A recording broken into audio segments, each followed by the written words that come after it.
아버지 혼자 두고 갈 순 없어요. 10살 어린아이의 처절한 비명소리가 마을을 울립니다. 세상에서 가장 행복해야 할 혼례날. 아이는 꽃가마 앞에서 하염없이 눈물만 쏟고 있습니다. 병든 아버지는 그런 딸을 차갑게 가마로 떠밉니다. 사람들은 이 기막힌 광경에 혀를 차며 안타까워하지요. 그런데 이 혼례 뒤에 소름 돋는 음모가 숨겨져 있다면 믿으시겠습니까? 꼬마 신부의 기막힌 운명 지금 시작합니다. 밥마실 야담일 찾아주셔서 감사합니다. 구독과 좋아요는 큰 힘이 됩니다. 오늘 이야기 시작하겠습니다. 옛날 어느 조용한 마을에 두 양반이 살고 있었습니다. 두 사람은 성이 달랐지만 아주 각별한 사이였지요. 동네 사람들은 이 두 사람을 친형제보다 정이 깊다고 칭찬했습니다. 한 사람은 큰 부자인 김진사였습니다. 대대로 넓은 땅을 물려받았지요. 큰 기와 집 창고에는 1년 내내 쌀과 고기가 넘쳐났습니다. 반면 다른 한 사람인 최진사는 형편이 넉넉하지 못했습니다. 당장 밥을 굶는 것은 아니었지만 부자인 김진사에 비하면 하루하루 먹고 살기 바쁜 빠듯한 살림이었습니다. 형편은 크게 달랐지만 두 사람은 어릴 적부터 단짝이었습니다. 글방에서 글을 배울 때도 늘 나란히 붙어 다녔지요. 그런데 참 재미있게도 머리가 좋고 글을 잘 쓰는 건 가난한 최진사였습니다. 김진사가 모르는 것을 물어보면 최진사가 척척 대답해 주었지요. 김진사는 그런 똑똑한 친구를 아끼며 아주 깊은 정을 쌓아왔습니다. 어른이 된 뒤에도 김진사의 고운 마음씨는 변하지 않았습니다. 친구의 살림이 빠듯한 것을 알고는 남몰래 심부름꾼을 시켜 친구네 집을 살뜰히 챙겨주었지요. 가난한 친구의 자존심이 상할까봐 걱정했던 것입니다. 그래서 모두가 잠든 밤이면 몰래 옷감과 먹을거리를 챙겨주었지요. 김진사에게는 부자라고 으스대는 마음이 조금도 없었습니다. 그저 아끼는 친구가 당당하게 살기를 바라는 순수한 진심뿐이었습니다. 하지만 사람의 마음은 참 알 수 없지요.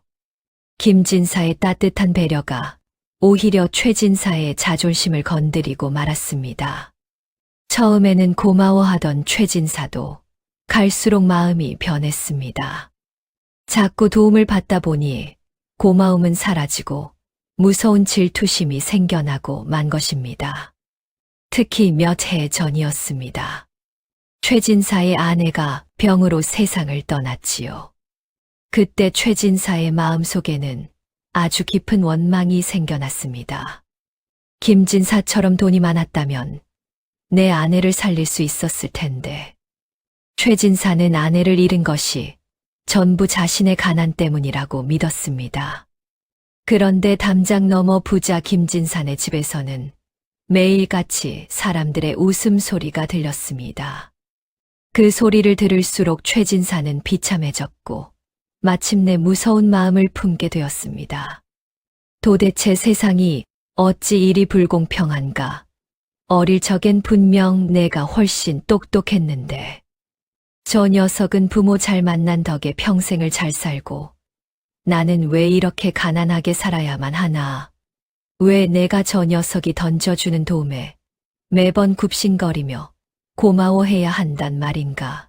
최진사는 김진사가 선물을 들고 올 때면 억지로 웃으며 고개를 숙였습니다. 정말 고맙네, 친구야. 하고 말이지요. 하지만 옷소매 안으로 꽉 쥔 두 주먹은 자존심이 상해 부들부들 떨리고 있었습니다. 김진사의 따뜻한 마음이 커질수록 최진사의 무서운 미움도 점점 커져만 갔습니다. 세상에서 가장 무서운 일은 바로 이것이었습니다. 너무 큰 호의는 때로 자존심을 상하게 하고 결국 무서운 원한으로 돌아온다는 사실 말입니다. 두 사람에게는 아주 귀한 자식이 한 명씩 있었습니다. 먼저 최진사에게는 18살 된 아들, 진우가 있었지요. 가난한 아버지를 돕는 아주 든든한 청년이었습니다. 반면 김진사에게는 늦둥이 딸, 수아가 있었습니다. 이제 겨우 10살이라 아직 부모의 손길이 많이 필요한 아이였지요. 그런데 이 두 사람에게는 똑같은 슬픔이 하나 있었습니다.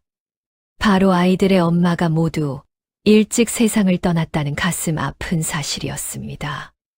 최진사의 아내는 가난 속에 고생만 하다가 일찍 병으로 세상을 떠났습니다.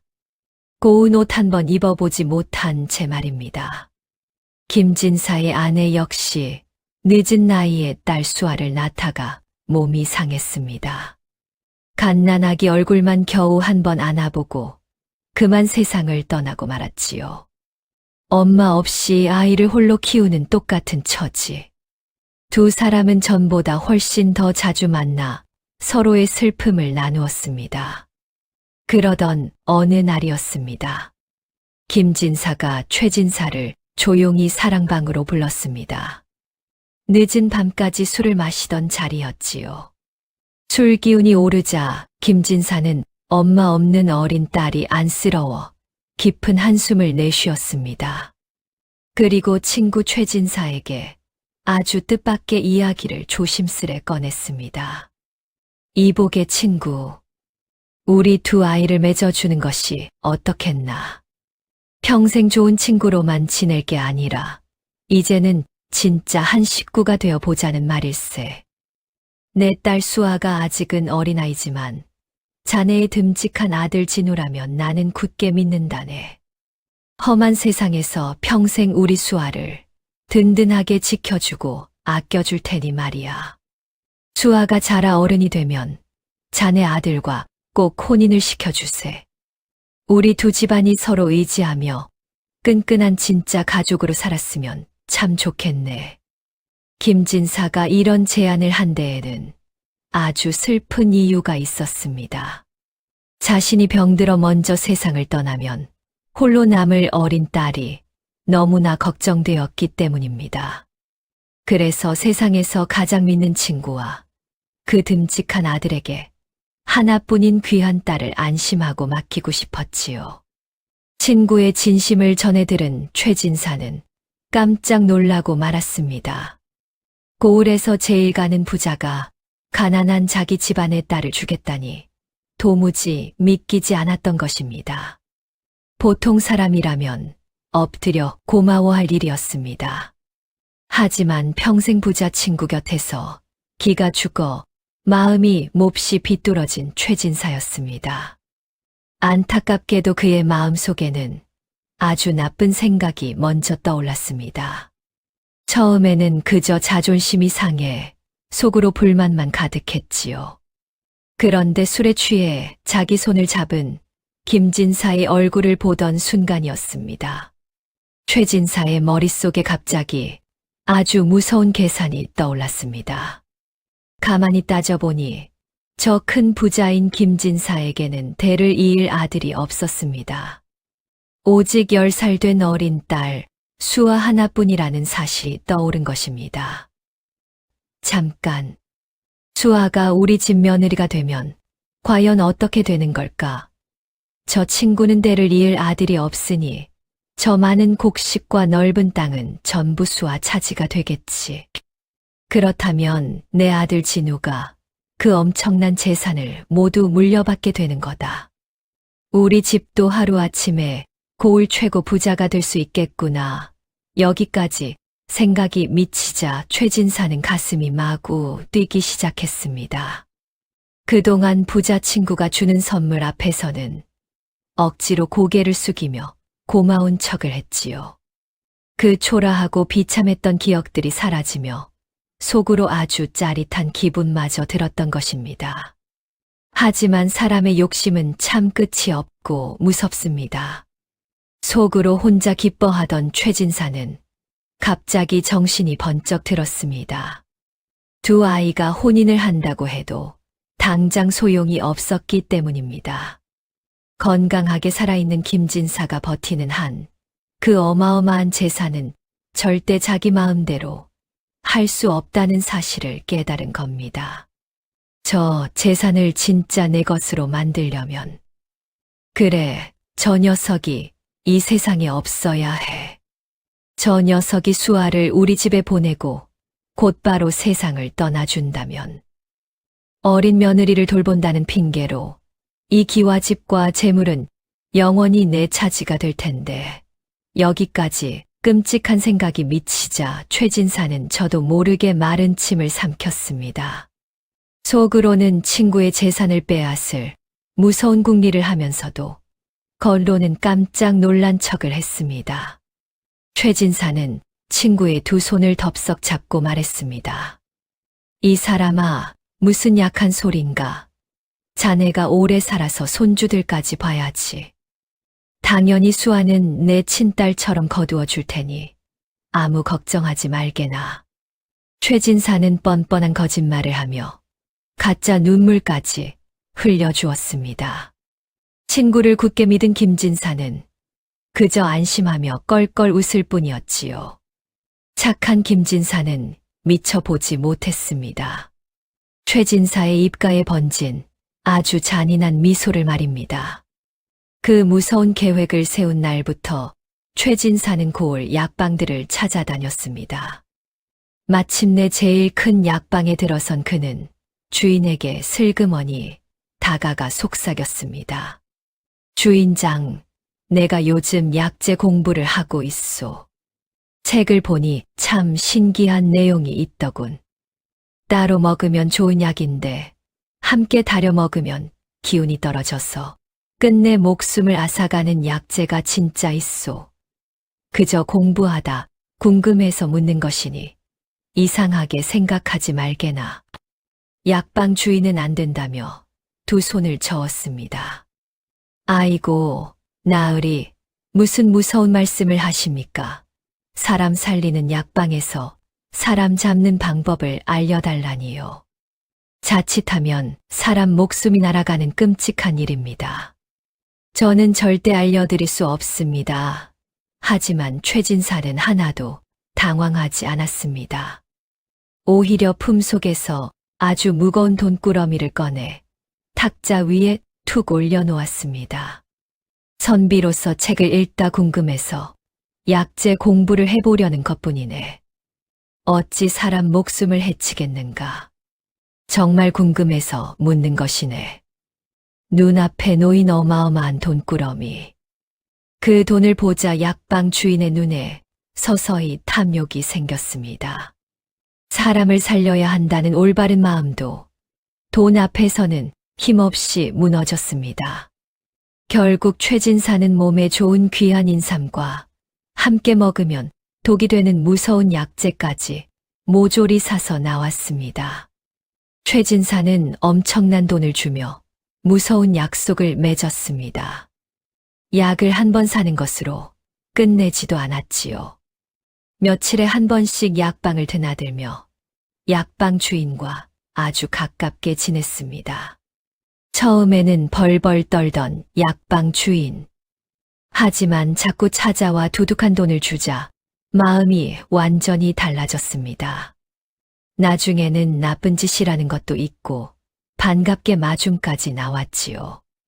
두 사람은 끔찍한 비밀을 나눈 허물없는 사이가 되었습니다. 남들은 모르는 무서운 비밀이 두 사람 사이에 생겨났습니다. 최진사는 한 달에 한 번씩 약방 주인이 지어준 독약을 받았습니다. 그리고 바로 그날부터 최진사의 무서운 선물이 시작되었습니다. 겉으로는 친구를 아끼는 척했지만 속으로는 목숨을 노리고 있었지요. 최진사는 약을 들고 김진사를 찾아가 아주 정성스레 건네며 말했습니다. 친구야, 요즘 자네 안색이 안 좋아. 내가 특별히 귀한 약재를 구해왔네. 우리 아이들이 혼이 나는 걸 보려면 자네가 건강하게 오래 살아야지.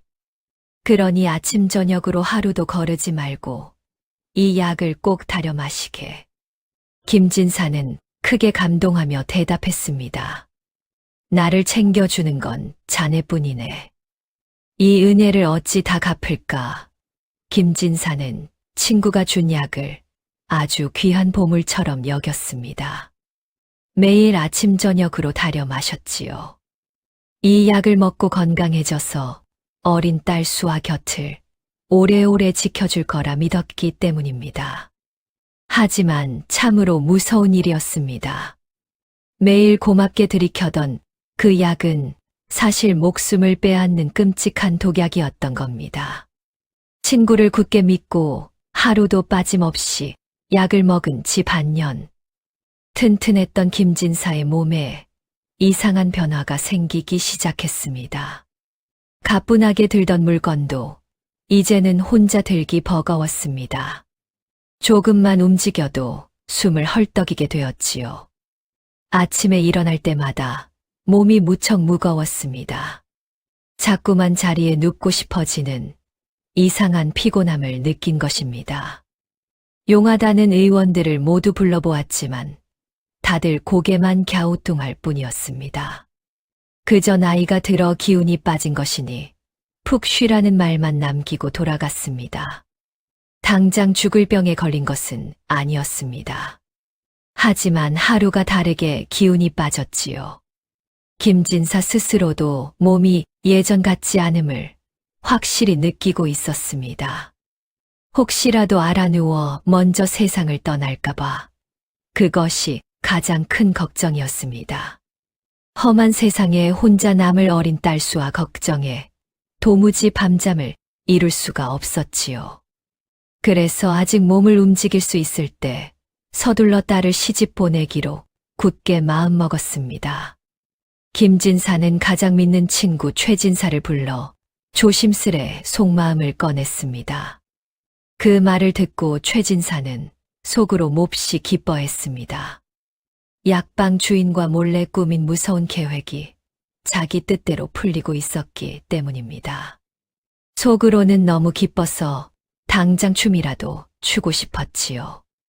하지만 겉으로는 깜짝 놀란 척하며 친구의 두 손을 덥석 잡고 말했습니다. 아니, 이 사람아, 기운이 좀 빠진 걸 가지고 어찌 그리 섭섭하고 무서운 말을 하는가. 자네가 원하면 당장 내일이라도 두 아이의 혼례를 올릴 테니 그런 쓸데없는 걱정은 하지 말게나. 최진사는 억지로 걱정스러운 표정을 지으며 가증스러운 위로까지 덧붙였습니다. 얼마 뒤 10살 어린 수아는 어른들의 뜻에 따라야 했습니다. 고운 치마 저고리를 입고 생전 처음 꽃가마에 올랐지요. 부모를 떠나 시집간다는 것이 너무 무섭고 서러웠습니다. 수아는 흔들리는 가마 안에서 굵은 눈물을 뚝뚝 흘렸습니다. 대문 밖까지 배웅 나온 아버지는 얼굴이 몹시 야위어 있었습니다. 하지만 꽃가마를 향해 환하게 웃으며 크게 손을 흔들어 주었지요. 딸이 시댁에서 기죽지 않도록 슬픔을 꾹 참고 밝게 배웅한 것입니다. 하지만 그 다정했던 아버지가 1년도 안 되어 독약에 알아누울 줄은 어린 수아는 꿈에도 몰랐습니다. 눈물을 훔치며 최진사 댁에 도착한 수아. 뜻밖에도 수아를 맞이한 것은 아주 따뜻한 잔치 분위기였습니다. 시아버지 최진사는 어린 며느리를 마치 친딸처럼 반갑게 맞았습니다. 수아가 낯선 집에서 겁먹을까봐 겉으로는 아주 다정하게 챙겨주었지요. 하지만 어른들의 뜻에 따라 겨우 10살 아이를 아내로 맡게 된 진우. 진우는 무척 당황스러웠습니다. 이 낯선 상황을 어찌할 줄 몰라 그저 얼떨떨할 뿐이었지요. 그래도 진우는 속이 깊었습니다. 어린 나이에 시집온 수아의 마음을 조금이나마 이해하려 애썼습니다.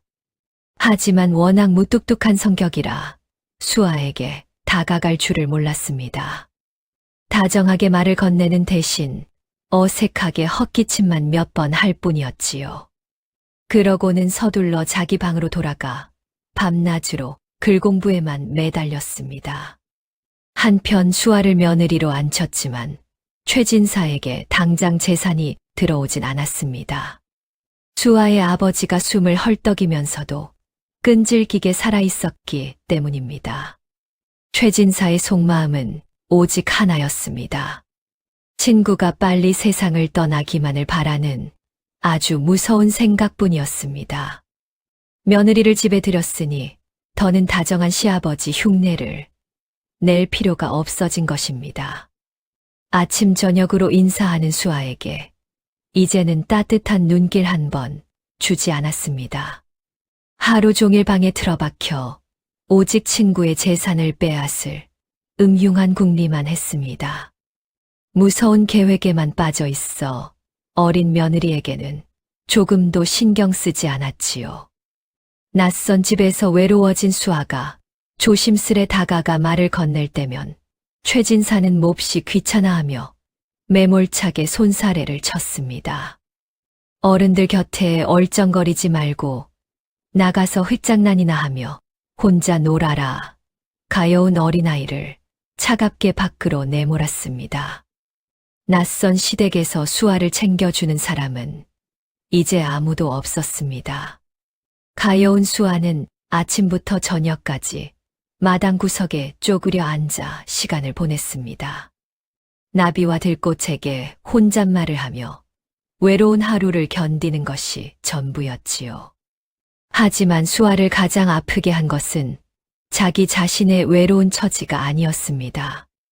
홀로 알아누워 계실 친정아버지 걱정뿐이었습니다.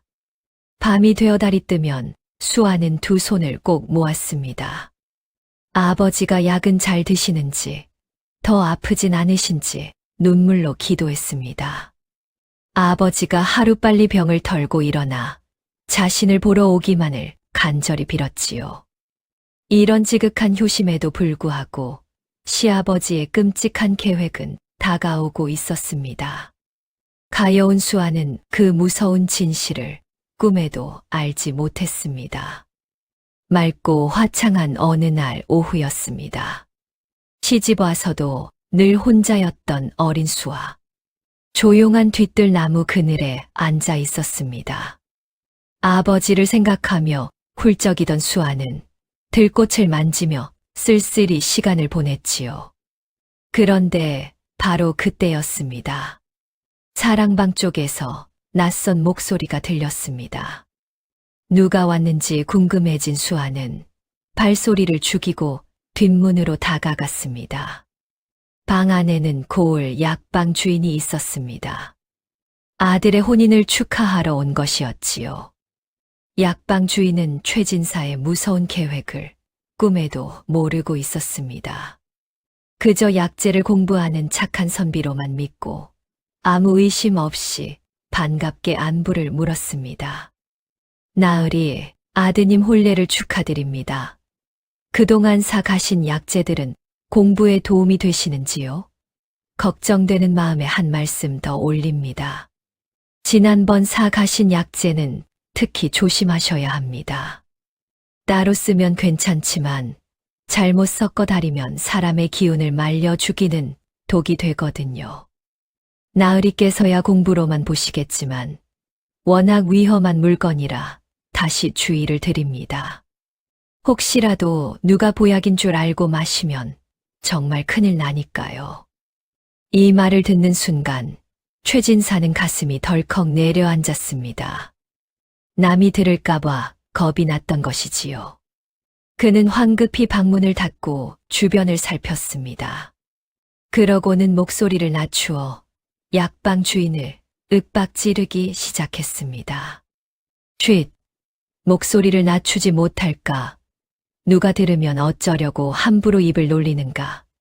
내가 알아서 조심히 쓰고 있으니 쓸데없는 참견 말고 그만 가보게.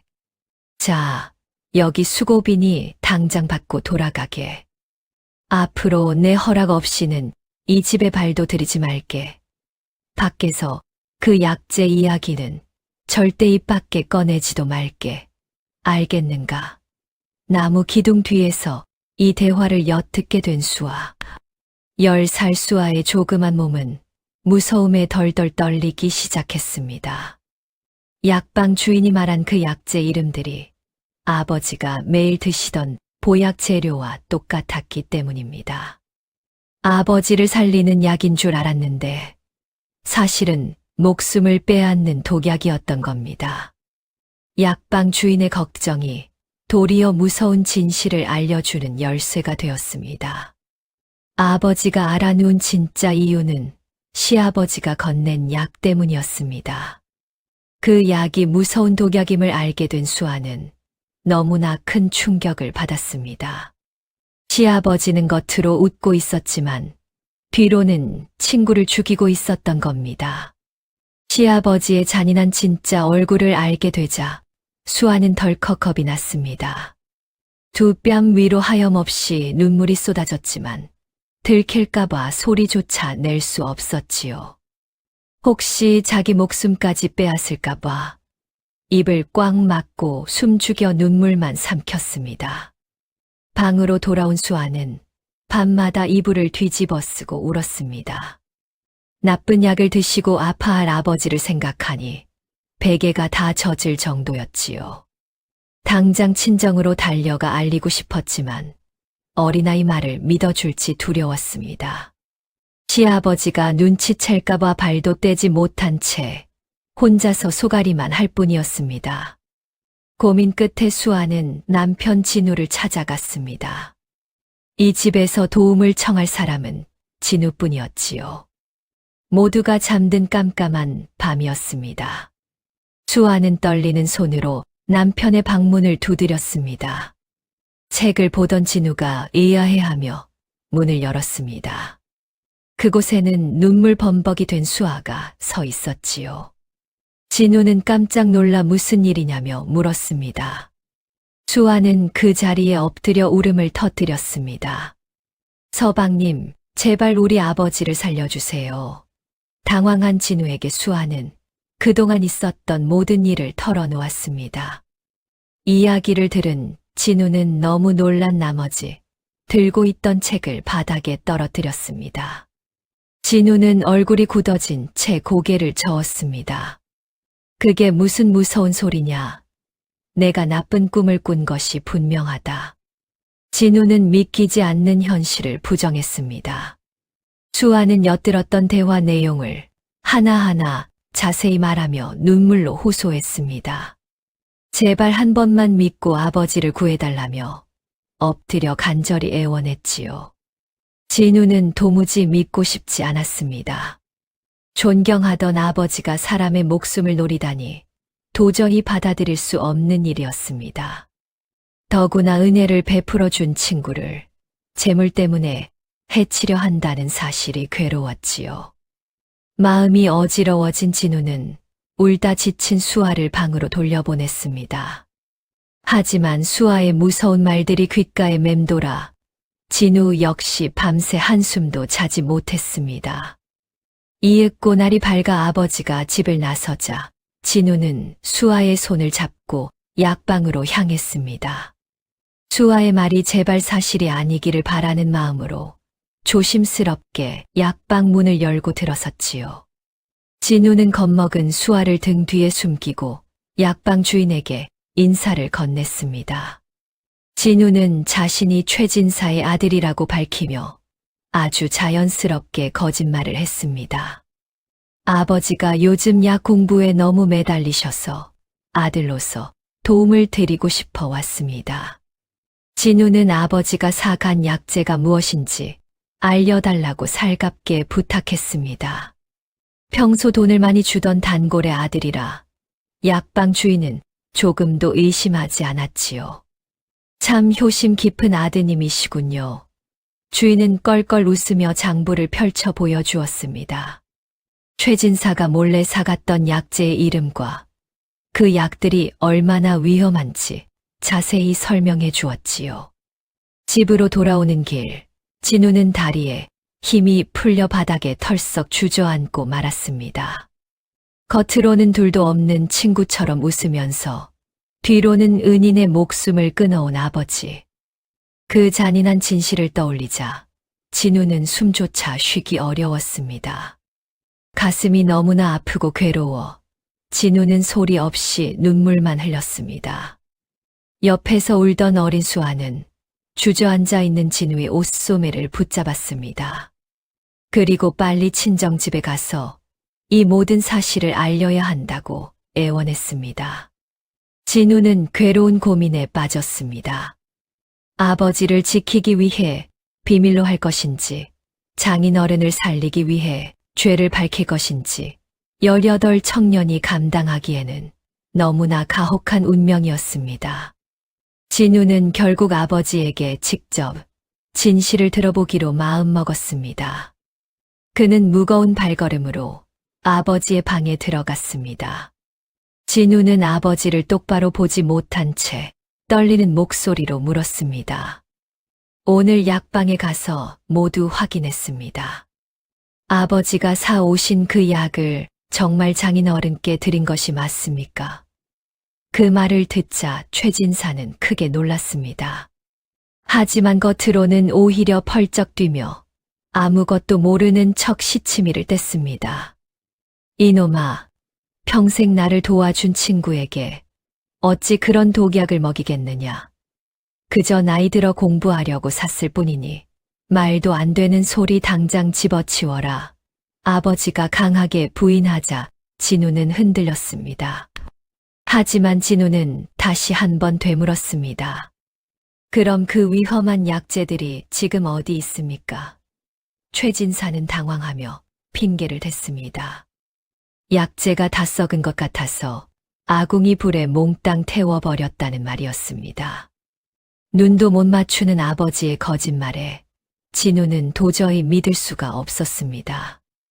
오히려 아버지가 재물을 노리고 무서운 짓을 했다는 의심만 커졌지요. 확실한 증거가 필요했던 진우는 다시 수아의 손을 잡고 약방을 찾아갔습니다. 약이 혹시 잘못 전달된 것은 아닌지 주인에게 꼼꼼히 물었지요. 약방 주인은 허허 웃으며 대답했습니다. 절대로 약이 섞이거나 잘못될 일은 없다고 말입니다. 약봉투에 저만 아는 표시를 해두었습니다. 그 표시만 보면 어떤 약인지 바로 알 수 있지요.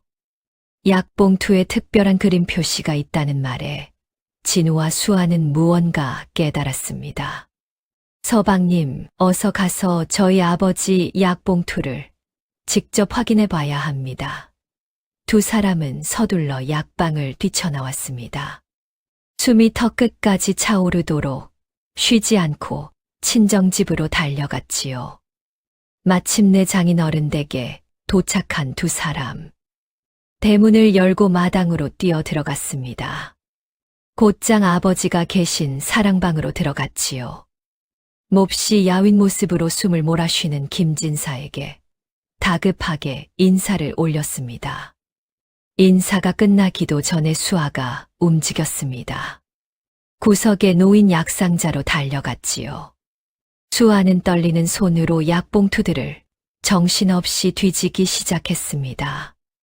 약봉투를 뒤지던 수아의 손길이 멈췄습니다. 수아는 크게 울며 방바닥에 주저앉았습니다. 서방님, 어서 이것 좀 보세요. 약방 주인이 말한 표시가 봉투마다 찍혀 있어요. 수아가 건네준 빈 약봉투에는 약방 주인이 보여준 독약 표시가 뚜렷하게 있었습니다. 증거를 직접 확인하는 순간 진우는 가슴이 무너져 내렸습니다. 아버지가 오해받는 건 아닐까 했던 마지막 기대마저 사라진 것입니다. 아버지가 약을 태웠다는 말은 모두 뻔뻔한 거짓말이었습니다. 친구의 재산을 뺏으려고 일부러 독약을 먹였다는 진실이 드러난 겁니다.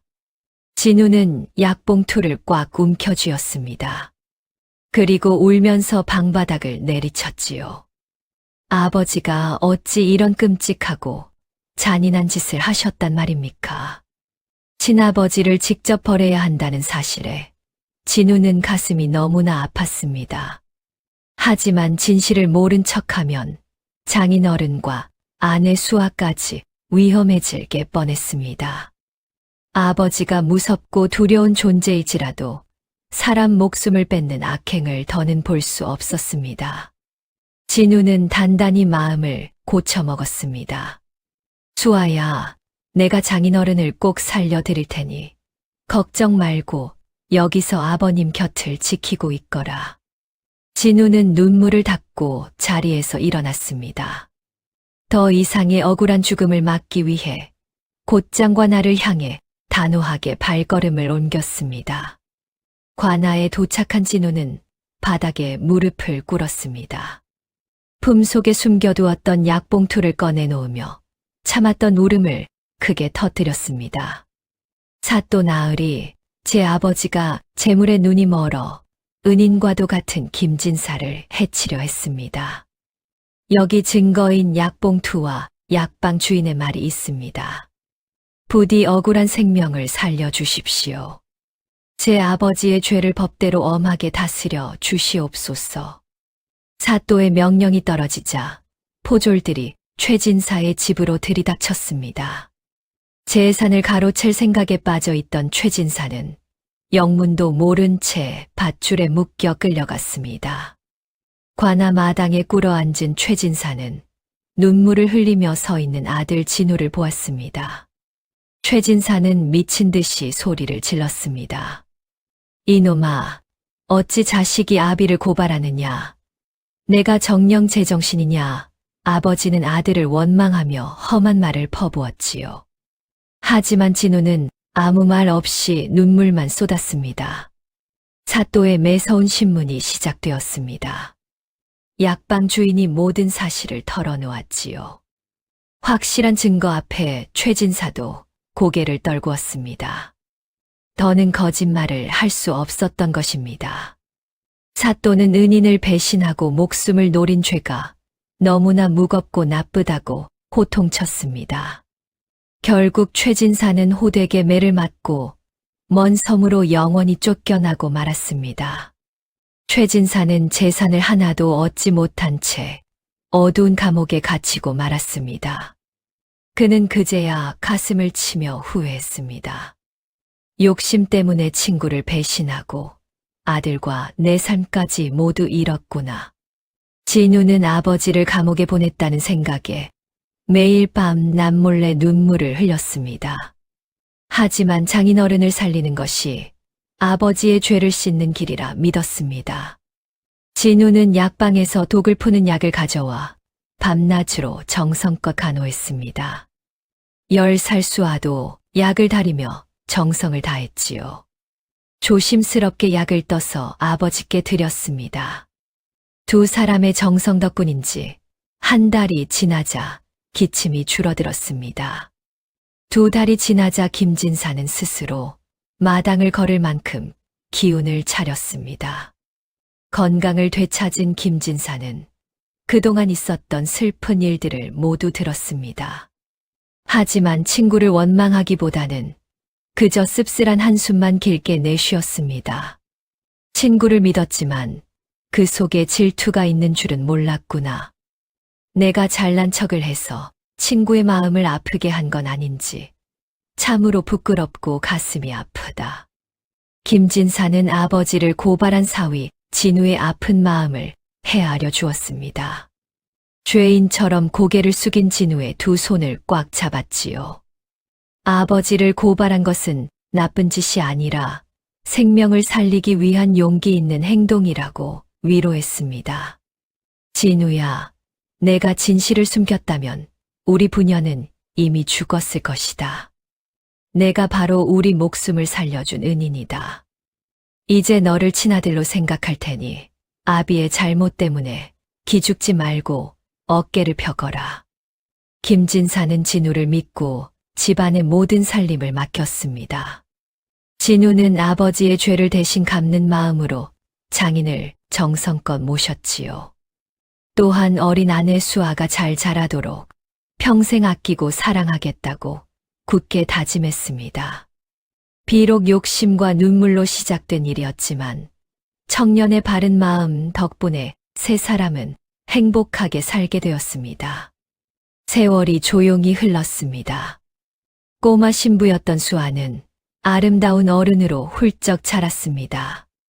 남편 진우도 공부에 매달린 끝에 나라 시험에 당당히 합격했습니다. 고을 사람들이 모두 존경하는 훌륭한 선비가 되었지요. 건강을 되찾은 김진사는 손주들의 재롱을 보며 행복하게 지냈습니다. 반면 나쁜 짓을 했던 최진사는 가족도 보지 못한 채 먼 섬에서 병이 들었습니다. 결국 곁을 지키는 사람 하나 없이 비참하게 숨을 거두고 말았지요. 아버지가 돌아가셨다는 소식에 진우는 산에 올라 술 한 잔을 올렸습니다. 아버지가 죄를 깊이 뉘우치고 편안해지기를 간절히 빌었습니다. 그 뒤로 진우와 수아 부부는 아버지의 죄를 갚는 마음으로 살았습니다. 해마다 약방을 찾아가 가난한 이웃들의 약값을 대신 넉넉히 내주었지요. 사람을 죽이는 약이 아니라 살리는 약이 더 많이 쓰이길 바란다는 수아의 말에 마을 사람들은 크게 감동했습니다. 오늘 이야기는 여기서 마치겠습니다. 오래도록 평안하시길 바랍니다.